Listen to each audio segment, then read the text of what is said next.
दर्शकों नमस्कार, मैं आचार्य नित्यानंद द्विवेदी आप सबका स्वागत करता हूं अपने YouTube चैनल प्राच्य वैदिक एस्ट्रो पर। और आज हम चर्चा करेंगे मंगल के विषय में।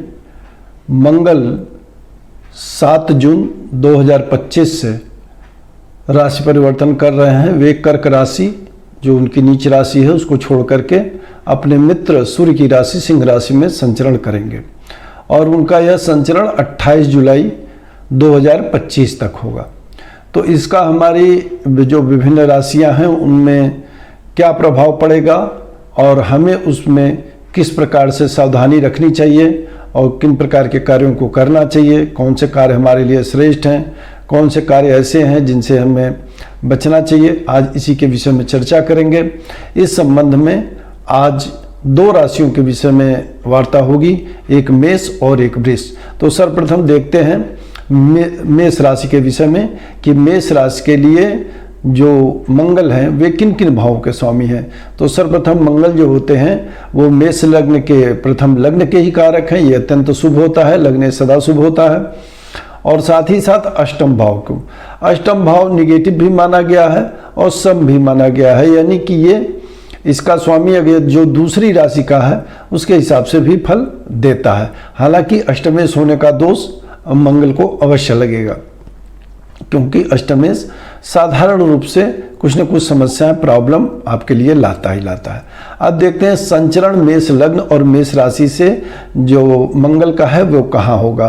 तो ये संचरण हो रहा है आपके पंचम भाव में। पंचम भाव में किसी केंद्र या त्रिकोण के ग्रह का बैठना उत्तम माना जाएगा और मंगल यहाँ पर बैठ करके आपकी ज्ञान बुद्धि विद्या में वृद्धि करेंगे, आपके यश मान सम्मान कीर्ति में वृद्धि करेंगे, साथ ही साथ आपके लव रिलेशनशिप व्यक्तिगत रिलेशनशिप में वृद्धि करेंगे, प्रतियोगी परीक्षाओं में छात्रों को लाभ प्रदान करेंगे, प्रोफेशनल व्यक्तियों को यहाँ प्रोफेशन के लिए प्रोफेशन का भी ये भाव होता है तो इसमें बैठ करके आपके प्रोफेशन में वृद्धि करेंगे और आपकी जो है मान सम्मान यश कीर्ति भी वृद्धि करेंगे। साथ ही साथ जो है पंचम भाव हमारे पुत्रों का है तो पुत्रों की वृद्धि का योग बनेगा, पुत्रों के उत्थान का योग बनेगा, पुत्रों से संबंध जो है मधुर होंगे, क्योंकि सूर्य और मंगल की युति सर्वदा शुभ होती है। तो यहाँ पर जो है हमको पंचम भाव से मिलने वाले सभी प्रकार के लाभ मंगल प्रदान करेंगे। हालांकि अष्टमेश होने का कुछ दिक्कतें भी होंगी, यानी कुछ बाधाओं का सामना बहुत ज़्यादा तो नहीं होगा क्योंकि मंगल यहाँ शुभ हैं, लेकिन कुछ बाधाएं भी इन सब कार्यों में आपको देखने को मिल सकती हैं। अब बात करेंगे कि मंगल जो तीन दृष्टियां अपनी उनकी हैं, चौथी सप्तम और अष्टम, इन दृष्टियों से जब विभिन्न भावों को देखेंगे तो वे कौन कौन से परिणाम प्रदान करेंगे।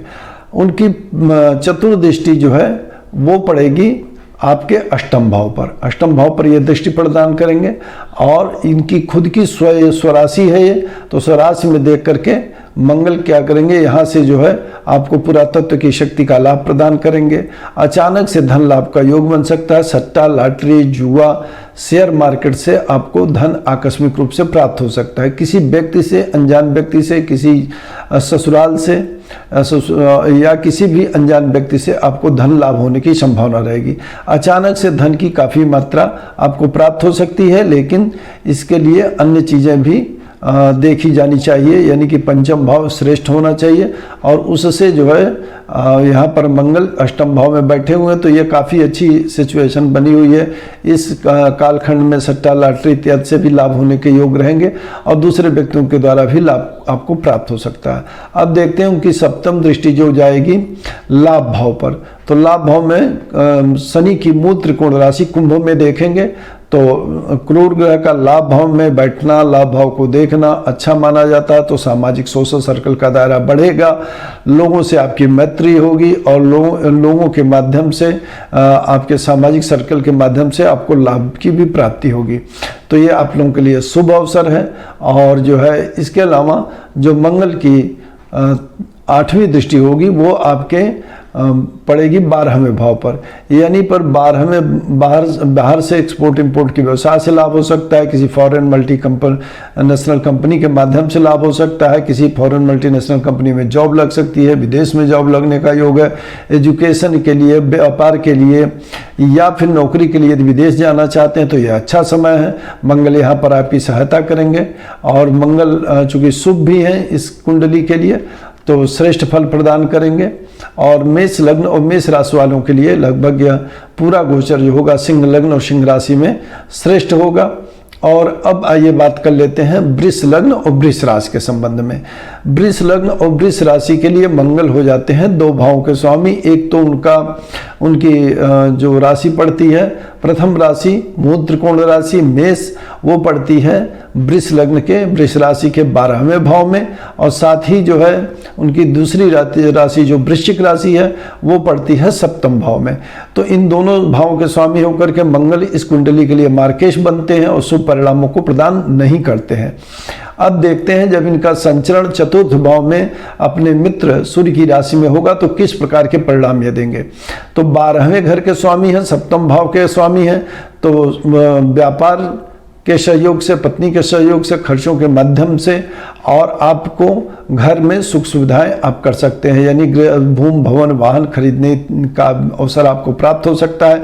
हालांकि इसमें आपके एक्सपेंसेस अवश्य होंगे, खर्चे होते ही हैं सामान्यतः, लेकिन इसमें आपके खर्चे होंगे। लेकिन आप यह है कि भूमि भवन संबंधी कोई कार्य करना चाहते हैं तो इस अवधि में आप कर सकते हैं, जो कि अवधि होगी 7 जून 2025 से लेकर के 28 जुलाई 2025 तक की।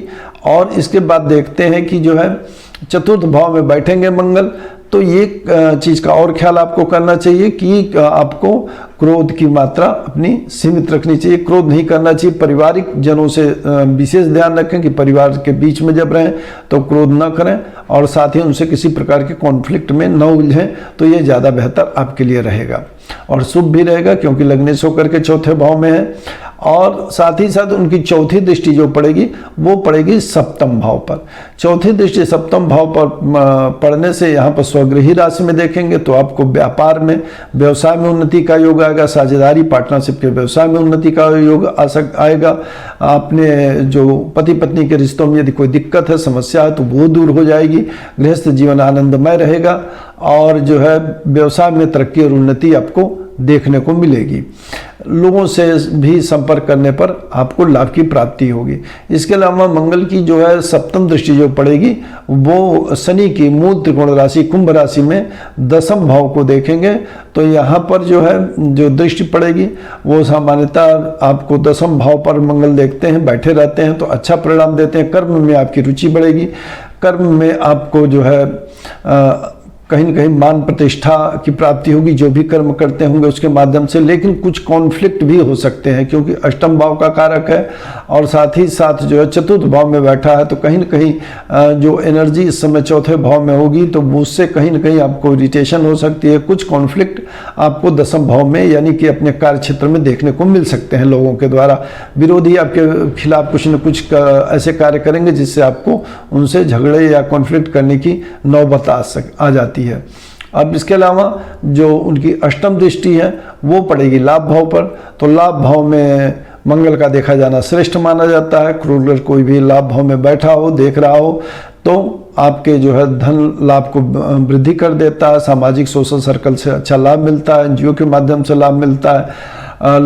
अचानक से धन की लाभ की वृद्धि होती, आपकी कोई मनोकामना भी पूरी हो सकती है। तो कुल मिलाकर के देखा जाए तो वृष लग्न और वृष राशि वालों के लिए समय तो श्रेष्ठ है, लेकिन फिर भी चौथे भाव में मंगल का होना अच्छा नहीं माना जाता। दिग्बल से हीन होते हैं यहाँ पर। तो आपको सबसे बड़ा जो ख्याल रखना चाहिए, क्या नहीं करना चाहिए, तो क्रोध नहीं करना चाहिए। क्रोध कम से कम करें, जितना संयमित क्रोध रहेंगे उतने ही ज्यादा वृष लग्न और वृष राशि वालों को यहाँ पर लाभ मिलेगा। तो कुल मिलाकर के मेष राशि और वृष राशि के लिए जो मंगल का गोचर है वो शुभ होने वाला है। वृष राशि वालों को ये ध्यान अवश्य रखना है कि आप अपने क्रोध पर और वाणी पर संयम अवश्य रखें। अगली वीडियो में मिलता हूं किसी अन्य विषय पर चर्चा के साथ। तब तक के लिए दीजिए मुझे आज्ञा।